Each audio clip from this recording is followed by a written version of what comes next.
comply with privacy regulations like GDPR, your consent banner needs to control all the tracking tools that are on your website.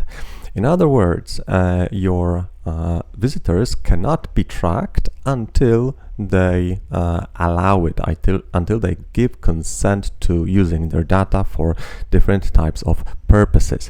By default, WP Full Picture handles loading and tracking made by tools that are installed directly with WP Full Pictures modules. So all of these here, and custom scripts module. You need to do a little bit of setup with Google Tag Manager, as it's explained there in the options.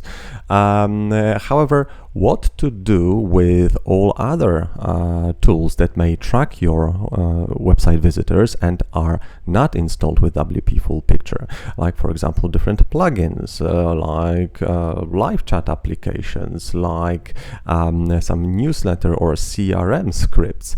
Well, there are two ways that you can have them controlled by the consent banner. If you are using some code snippets that install different tools on your website, you may use the custom scripts module and simply move those snippets over there. So I'll just very quickly show you what it looks like.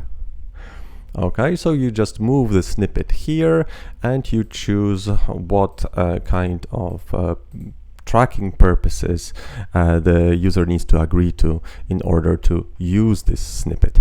However, what to do with tracking plugins and the like? Well, in such case, you need to go to consent banner, then control tracking tools, and here you have an option control other tools. Yes, and here you need to provide some information about the tracking tools that you want to control. And in this video, I'll give you a very quick example how you can control a live chat application, the loading of live chat application using WP Full Picture. First, let's take a look at what it looks like. So let me just open it in a new tab, and here we have live chat by Talk2. All right, so it's here. Okay, and we don't want this live chat to appear for visitors who did not agree to using their data for statistical purposes. So in order to do that, we need to find what script loads this this live chat and block it. Now, when you go to inspect element option and go and now look for the domain of this file, it's talk2, you will see that there is a bunch of different files that are loaded from this domain, like 25 different mentions of talk2 in the HTML of your page. However, we won't be blocking all of them, right? There must be one. Usually there is one, maximum like two scripts that need to be blocked, and these scripts are the ones that load all the other ones. So how do we find out which scripts we need to block? Well, there is a very simple solution for that. First, you need to install a Chrome extension that is called Enable JavaScript. It's a very simple extension used by many people. And what it lets you do is, and now I'll just show you. Okay, here you will have an icon. So when you press it, okay, the JavaScript on your website will be disabled, right? So now there is no JavaScript on this page, only typical HTML and CSS. And this means that all the scripts that load other scripts are also disabled. So now we can easily find out what we need to block. And as you can see, we have only 3 mentions of talk to.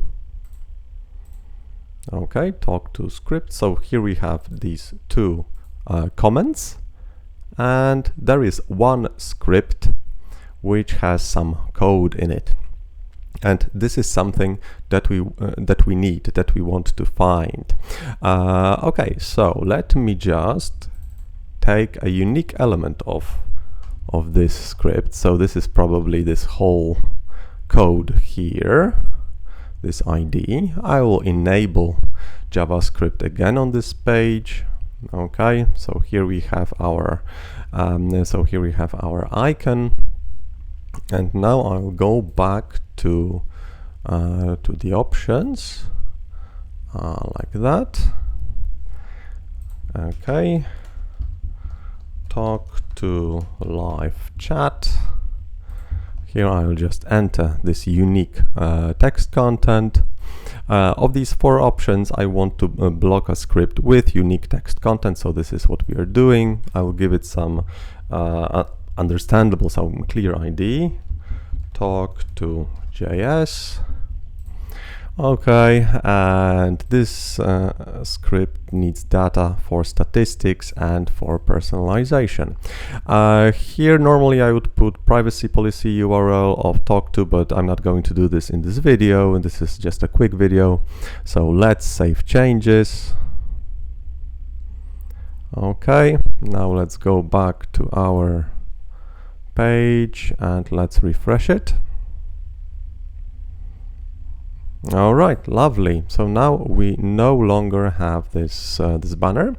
However, there is one thing. How do we test if it works correctly? If people who agree to different uses for their data, will they actually see it? Well, there is an easy way to test it. Go to General Settings and enable Setup Mode. Now let's go back here and refresh the page, and here on the left you will have this sticker, this button, and click Start Testing. Alright, and now we have our banner here. Let's click Agree and see what happens. And there you go, and this is our live chat working exactly as expected. And this is everything in this video. Thank you.